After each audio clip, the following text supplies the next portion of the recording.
Another morning on Sand Hollow Mountain. We are excited to get some wheeling in on John's Trail. I'm your host, Rich Klein, and here with me is our special guest, Paula Lee, driver of Artemis, a highly modified Jeep LJ, and you're watching the hit show, Driver's Seat, the show that takes you, the viewer, along for the ride with some of the biggest names in the sport. Today, we're on John's Trail at Sand Hollow in Hurricane, Utah. John's Trail is rated 7 and has been a Sand Hollow favorite for over a decade. All right, Paula, hey, thanks for having us, and thanks for coming all the way here from southern Utah on all of your crazy adventures. So happy to have you on board with us. Thank you. I'm super excited and honored to be here. There is no better place than Sand Hollow for sure. Well, what's some of the things that kind of got you started in the sport? And tell me a little bit of backstory about yourself so our viewers get a chance to know who you are. I've actually been off-roading my entire life. I just grew up with it, but I never did anything extreme until about 4 years ago. I decided that. So one of the things that I think is really cool about this as you're getting ready for these little ledges and stuff is you're actually driving a manual transmission. Yes. And for a girl in off-road, period, is I think awesome to have you here on board with us. But you drive a manual. You're the only one on our show so far that ever has. That's pretty awesome. Oh, wow. Yeah, absolutely.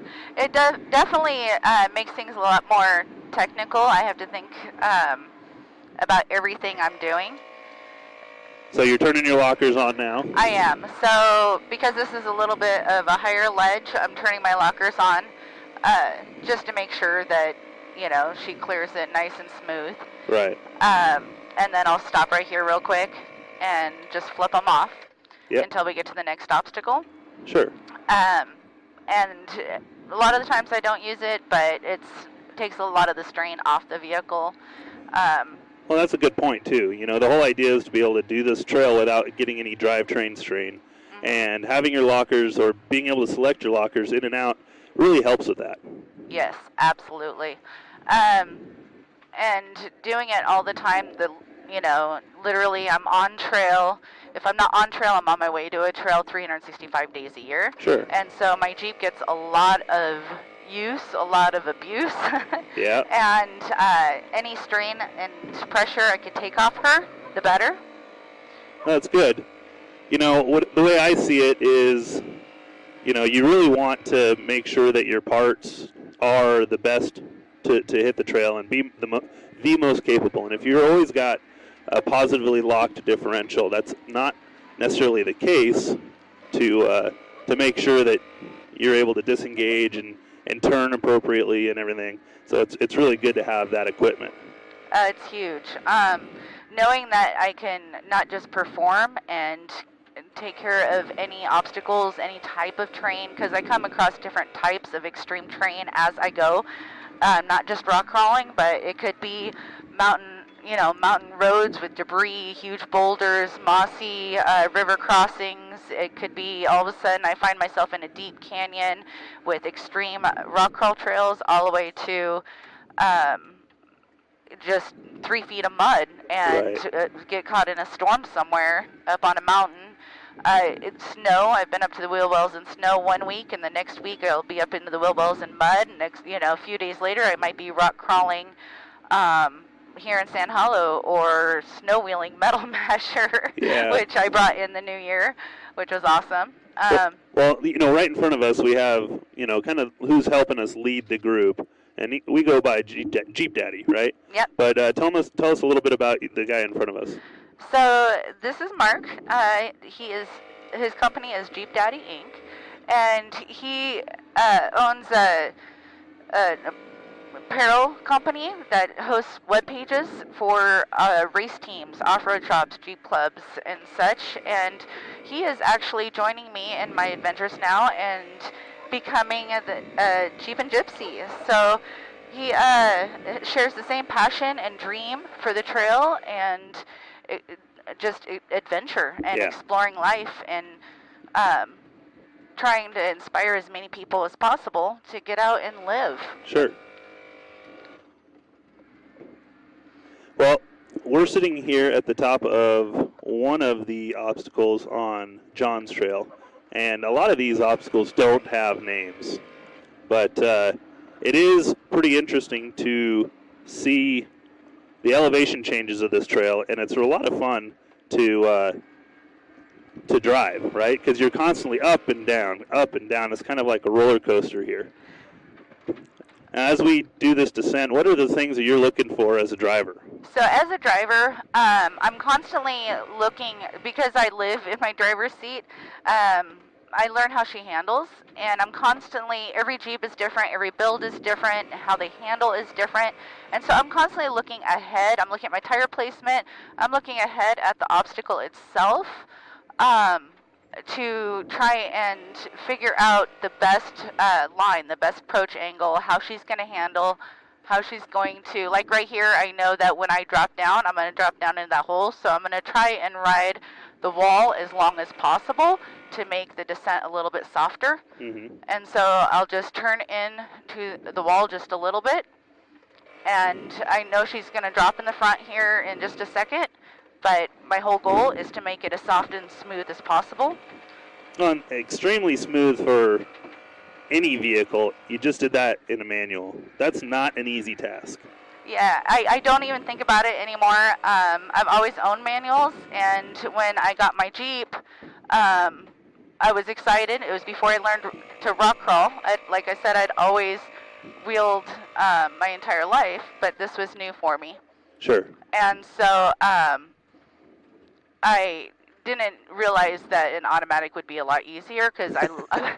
I've always loved the control a manual has. Yes. And you get to feel the vehicle as well. Yes. And so I learned to rock crawl. And when what I did was, when I hit the road full time 4 years ago, I came down to Utah specifically to learn to rock crawl, to learn more extreme terrain, because I knew I was going to be hitting the road full time, and I was going to have to learn everything I could, from navigation, trail repairs, how to wheel and handle extreme terrain, and anything I find myself up there against. Right.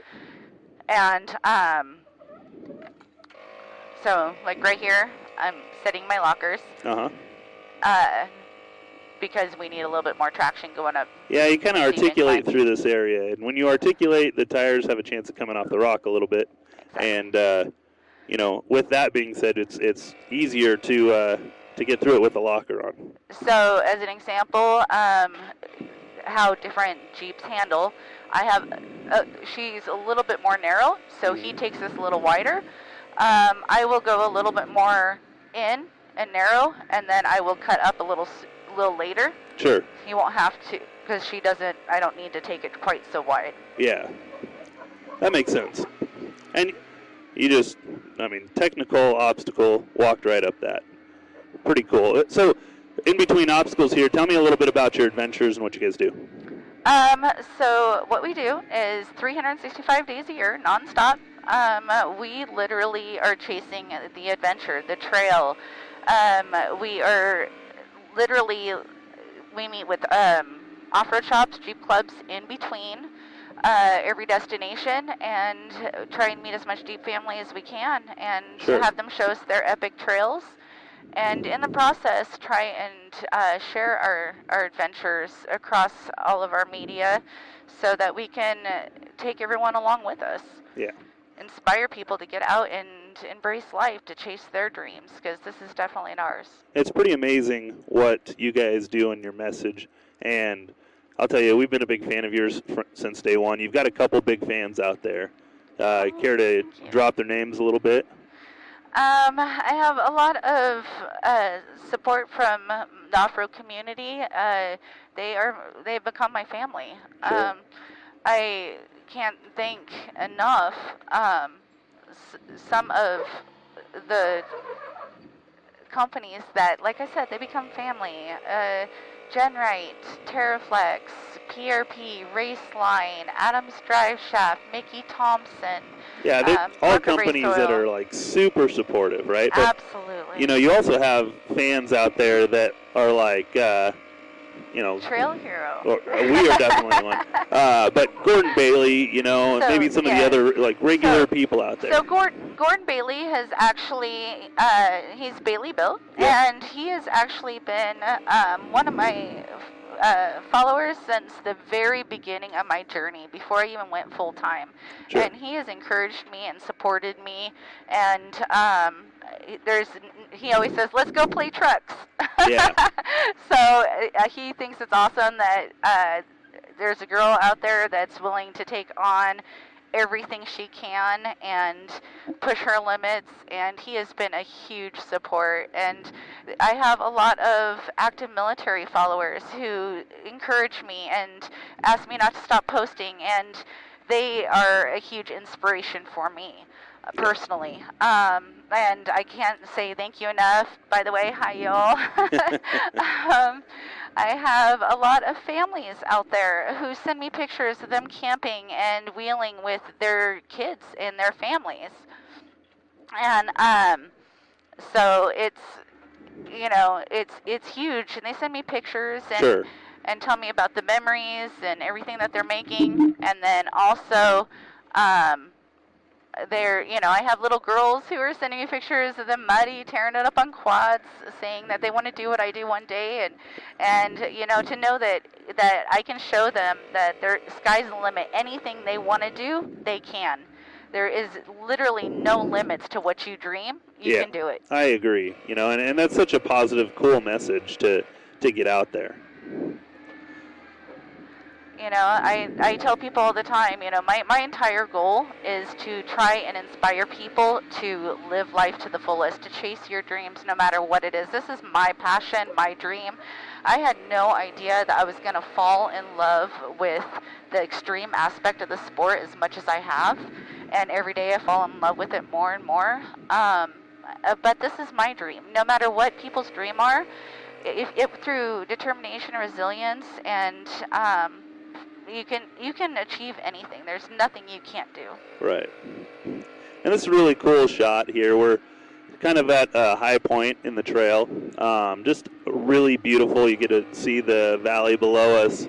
One of the things that I really enjoy about this is seeing the lake, seeing the red rocks, seeing Zion National Park in the distance. And with your adventures, you're all over the place. So what's next? Oh my goodness. Okay, so we started. It's nonstop. So as an example, you just mentioned the ventures that we are constantly on different adventures. Just in the past few weeks, we have gone from Moab to Farmington, New Mexico, to Chokecherry Canyon. We have gone to, and we wheel nonstop with Jeep clubs and shops along the way. And so, hi you guys, thanks for including us and making us family. We've gone to Kingman, Arizona. We've gone to Lake Havasu, Lake Powell. We've gone to Parker. We've gone to Sand Hollow twice now. And I know I'm forgetting some in there. We have wheeled nonstop 43 out of the last 45 days. Yeah. And that is just so cool that you are on the trail that much. Yeah. And literally just hitting it hard and chasing what we love every single day with everything we have. And then from here, we are headed to Moab and then to Colorado. And then we will be up in Northern California and Southern Oregon doing the Rubicon and Fordyce. From there, we are going to be going to back to Colorado to hit Telluride, Silverton, Ouray, all the 14,000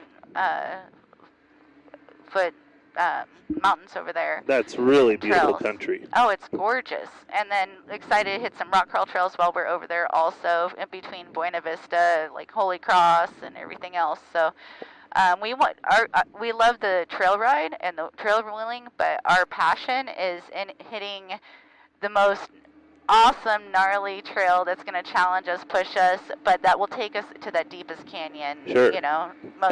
And the cool thing is that your viewers, the people, the fans, the companies, they can actually join you on your adventures, right? They can, absolutely. We actually look forward to that. We encourage it. We ask everyone to reach out to us. If you have a shop, you have a company, you have a club, you want us to wheel in your area, definitely reach out to us, set up a trail run. We want to definitely get to know you guys, wheel with you, and see what trails you have in your local area. And this is a big climb right here, right? Yes. So what are some of the things that you're looking at here? So right here, when I approach this, I make sure my lockers are on. I'm in the right, because it is a manual. Yeah, I'm in right first. Here. Yep. So some climbs I'll actually put it into second, so I have a little bit more power. Okay. For this, I'll just make sure it's in first. I have my lockers on. And you kind of got to bump it. I do. So right here, I'll line my front tires. I'll start to climb, and then once my rear tires start to approach, then I will accelerate and try and bump it a little bit to get the rear up and over. And that was literally like the perfect explanation. You executed it perfectly. It was pretty awesome to watch. Thank you. Now coming up to this one, it's a little bit different. I know that this is going to throw me in towards that rock, so I am going to actually align my tire up further to the driver's side, and it's going to feel a little funky because it's going to tilt me, but I know that I want to clear that rock, and it's going to climb this side, send me off camber, and then I'm just going to roll right through it. And that's a perfect example of how the Teraflex suspension works in concert with your tires, right? Yes, absolutely. So I have the Teraflex 4-inch 4-link long arm suspension. Yeah. Tummy tuck with a flat skid, and that is for less hang-ups. Oh yeah, that's huge here because there's so many breakovers and things that could kind of get underneath the vehicle, and as that happens, you're always trying to get off those situations, right? Exactly. And when I started this journey, I actually had the stock Rubicon axles and gearing and everything, and I had actually bent my axles over time.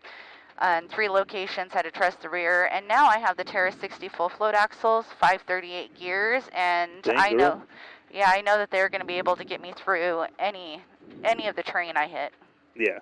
Well, and that's just, especially with the manual, you really need low gearing, and I think that, we've had discussions of having complete control of the vehicle and having to be able to feel it, and you can really do that with the manual, kind of understand what the vehicle wants.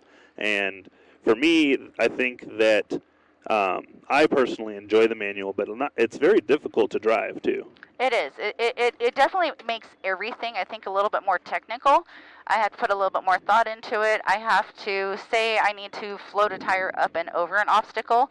I'm going to have to have a complete feel without thinking how to feather the clutch and the acceleration to be able to get that tire up and over.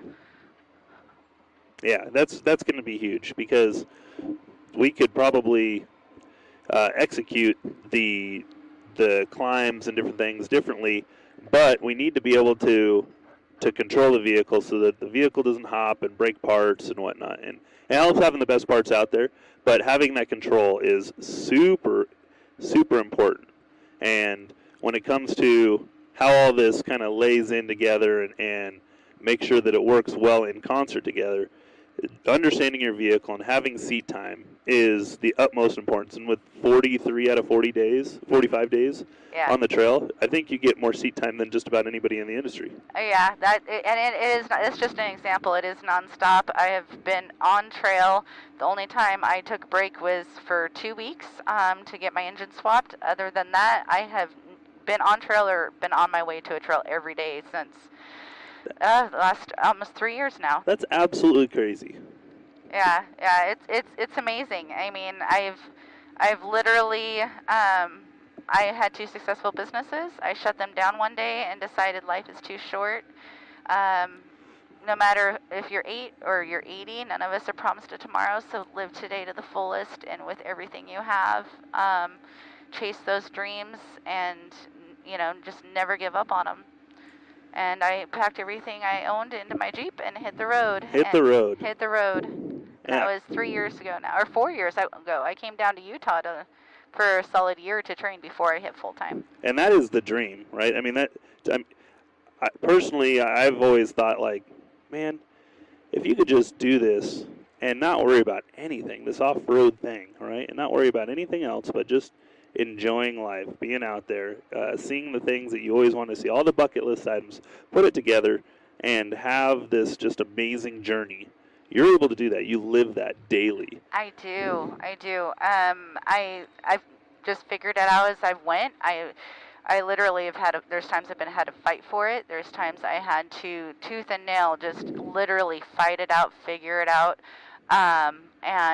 But every single step of it's been worth it. I mean, there's times I'm exhausted, on the verge of heat stroke. There's been times I've almost froze to death and I had to, every penny I had went into fuel just to get to the next trail, and just fought it out every single step. But then at the end of the day, when I'm exhausted and tired and at my end, I'll lay out under the stars, and it just brings everything in perspective, and it just makes it all worth it.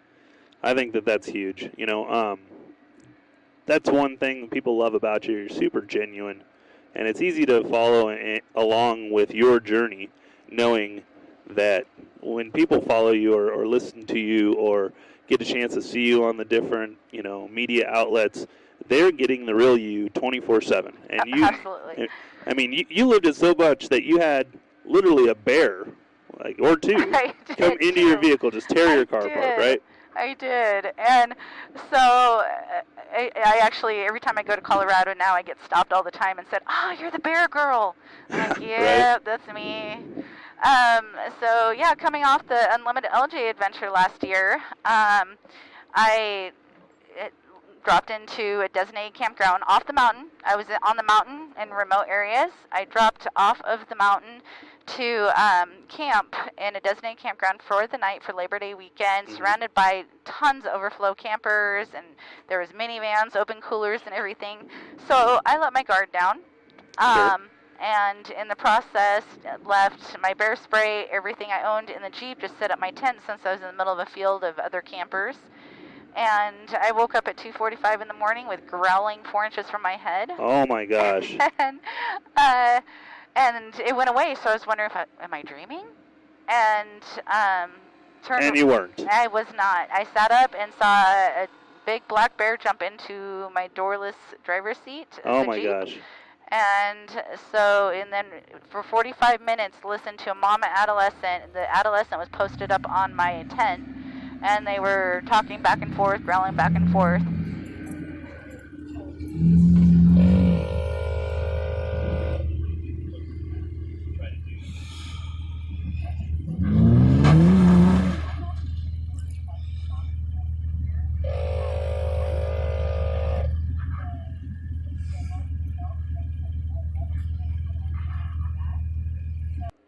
Okay, so technical difficulty. When we bounced up that last obstacle, it actually removed the SD card from the recording unit. So I hope we got it all, but either way, you executed it flawlessly. Luckily, I think we've got the footage, and we're going to go ahead and continue moving. First time that's really ever happened on the show, and hey. Manual life. Manual life, right? That is just part of what happens. There are no second takes. There's no shortcuts. We have to do this on the run, and it's just amazing, with the way that Val Douglas and Mike Johansson, they're filming with us. We got Woody Swearingen running the camera car, and then Mark, the other side, Jeep Daddy, the other side of now JeepnGypsies, right? Yep, JeepnGypsies. It's Jeep with letter N, Gypsies, all one word. That's cool. So including him on your adventure is kind of a change, right? You've always kind of been like the lone wolf. I have definitely been the lone wolf since I started. And to meet someone who is just as passionate, has the same dream, the same goals, and vision is just awesome to be able to share my adventures with. So I'm really excited. And it's also nice having someone out on trail, since I am so remote all the time, we can recover each other. We can push each other harder. We can hit harder terrain and know we have someone there to help with trail repairs, help get out of things, to help recover. So all of a sudden, I can hit things harder. I can push myself harder. I can challenge myself, knowing that I have that backup. Sure. And I think that's huge. You never really want to go wheeling alone. It's kind of like a, not necessarily an unwritten rule. It's very well known. These are extreme circumstances that we're out here, especially with the type of wheeling that you do, the extreme overland type wheeling. You know, this isn't something that you take your stock Jeep onto. You've got a specialty built vehicle, and you guys wheeled hard. You know, I mean, I think I see Mark has body damage on his brand new, beautiful Jeep. Yeah, so we're gonna be fixing that and putting some body armor and new fenders on her. We actually dropped to get footage into a buggy trail. And nasty half. A nasty half, which, if you guys have a buggy and you're out here, Sand Hollow, definitely an amazing, amazing trail. But we dropped down to try and get some footage and couldn't get out of it without a little bit of body damage. So. And you got it. You got the body damage. Yeah. Well, you didn't. He did. He did. Yeah. So I actually, mine is already wrapped completely in body armor. So my body's completely protected by Genrite body armor. I have the Highline aluminum fenders. They are extremely lightweight and extremely strong. I have the Genrite front and rear bumpers that are the perfect design for descent and approach angles. And they're lightweight, which is what I like. Exactly. You know, it doesn't really impede on your fuel mileage. You're able to, and that's super important for you because you're going long distances. Having the lighter equipment and still having the strength is super important. Super important. And, you know, for a lot of this, I have a lot of gear that I carry. I mean, I probably carry 800 to 1,000 pounds worth of gear in between trails and base camps and systems. So to be able to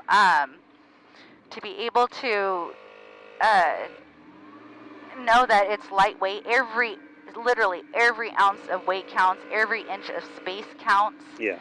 And to know that that I can save that without having to sacrifice the strength and the performance is huge. I mean, huge.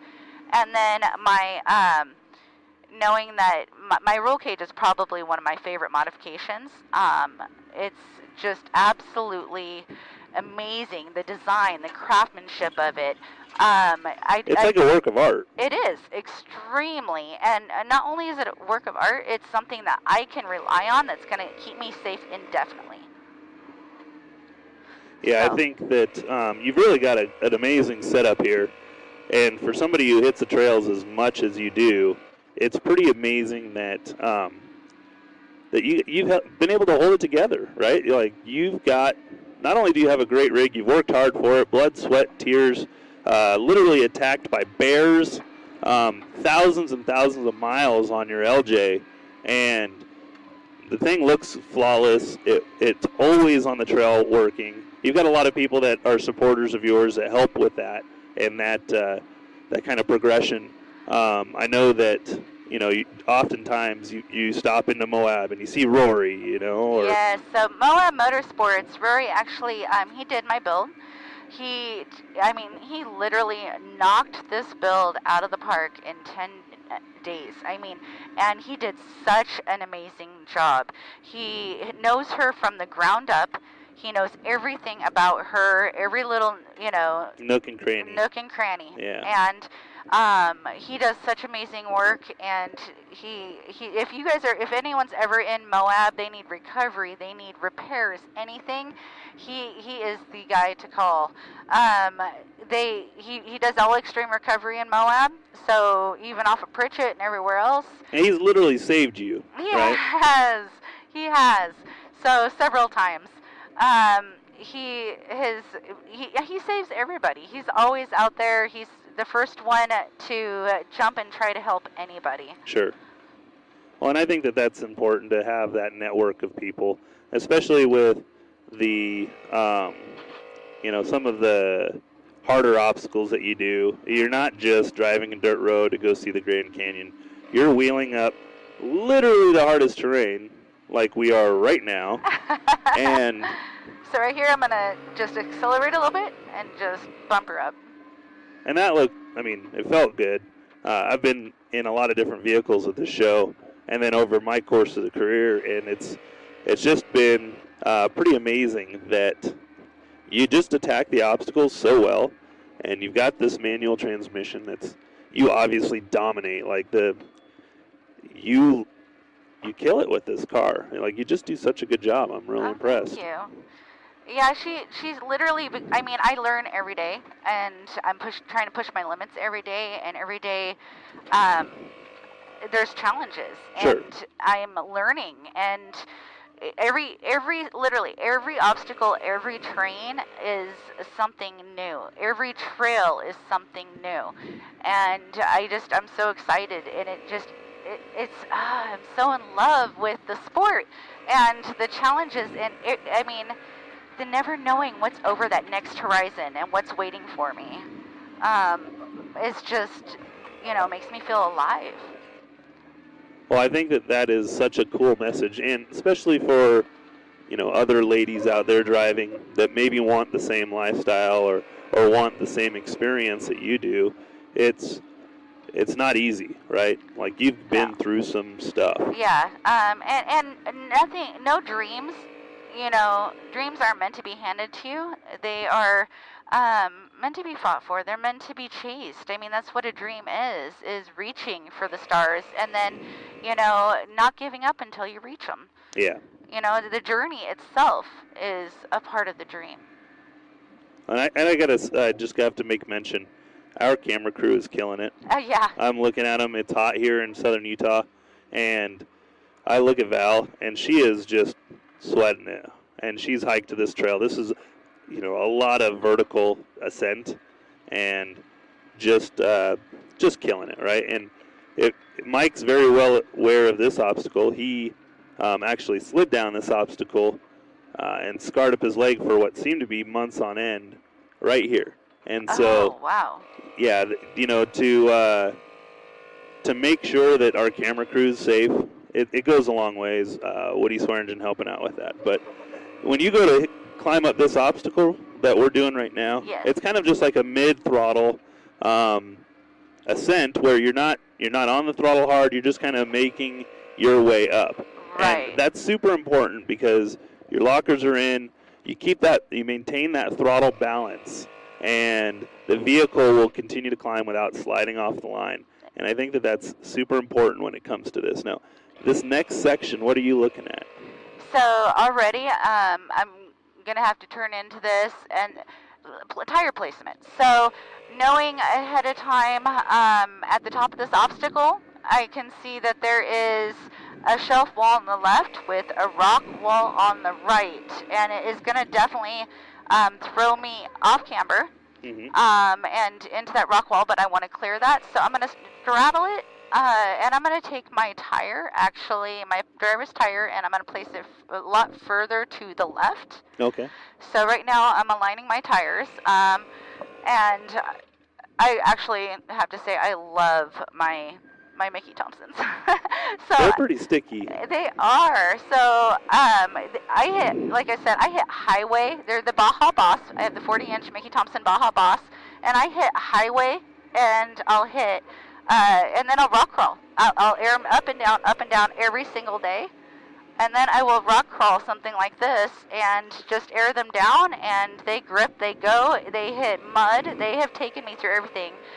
Even ice and snow, and I've never had a mud train perform better in mud and snow. Yeah. Well, I'll tell you what. This next obstacle, it's literally the last obstacle, but it is no joke. So yeah. So this one, it would look normally like if I was just approaching that the far side over there. It has a big hole, but normally I'd be like, oh, okay, it'd be easier to straddle that big hole. But actually, what I think I'm going to do is put the driver's tire on the flat part right there, Mm-hmm. and I am going to pull my front tires up and let my driver's front and rear just pull the Jeep right through. So I'm going to start crawling up it, and then I am going to accelerate through the second part of it. Oh, wonderful. So here the fronts are starting to climb up. You're on the right line here. And then all of a sudden you get in the throttle. Oh, boy, there it is. And at the top of the hill, man, such a good obstacle. And it's one of those that's just like really cool That's to just have so much fun. to finish the trail, right? Like, yeah. What a deal. And here we are. We're at the top. This is kind of like the icing on the cake. You get a chance to see the valley. You know, down below is Hurricane. You've got across the valley at the Red Desert Tortoise Reserve. Beyond that, you have Zion National Park.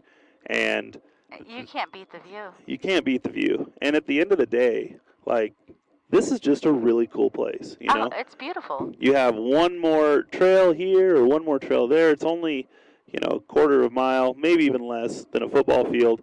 And the whole time, you're wheeling some pretty cool stuff. And if you need to go home, it's easy to get there. Yeah. See what I love most, like you said, I'm all over the place. And I keep coming back to Sand Hollow. Sand Hollow feels like home to me.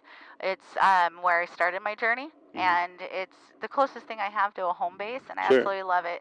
And one of the things that a lot of people don't realize is when they first come here, you have rated, 3 all the way up to 14 trails, from mild to extreme wild. Yeah. You have sand dunes that people can rally in between. So you can go rock crawling, you can hit the sand dunes, go down to the beach at Sand Hollow State Park, play on the beach in the water, have a picnic with family, go up and rock crawl some more, or hit the sand dunes, or rally, or, I mean, it's non-stop adventure and a little bit of everything with the most surreal views that you'll ever get.